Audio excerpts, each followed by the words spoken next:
හරිලා ඔන්න ඉතින් බග්ගයක් ෆික්ස් කරන ගමන් ඉන්නේ කෝඩින් කරන අපිට ඉතින් බග්ස් කියන්නේ නෝමල් දෙයක් නෙනේ.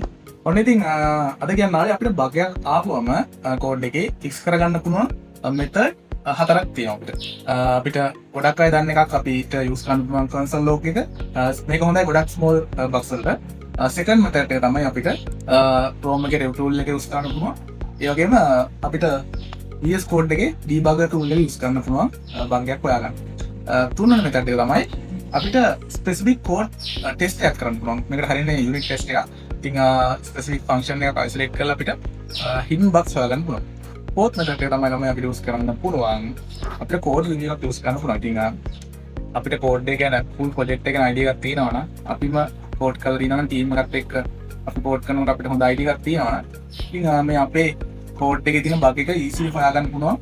ඒ කෝඩ් රිවිව් එකක් යූස් කරලා. ඉතින් මේ මෙතඩ් හතර යූස් කරලා ඉතින් අපිට එන ඕනම බග් එකක් ෆික්ස් කරගන්න පුළුවන්. ඉතින් එක එක බග්ස් වලට ටයිම් වෙනස්. ඉතින් ඔයාලා දන්නවනේ ඉතින් කොහොම ටයිම් එක කියලා. ඉතින් සමහර දවස් වලට මම නම් දවසම බග් එක හොයනවා. කොහොම හරි හදාගන්න පුළුවන්. සමහර කාට පොඩි විනාඩි වැඩක් තියන්නේ පැය ගාණක් හොයන බග් එක. ඉතින් ඔය වගේ දේවල් වෙනවා. මේක නෝමල් දෙයක්. ඉතින් ඔය ටික තමයි කියන්න තිබ්බේ. එහෙනම් ජය.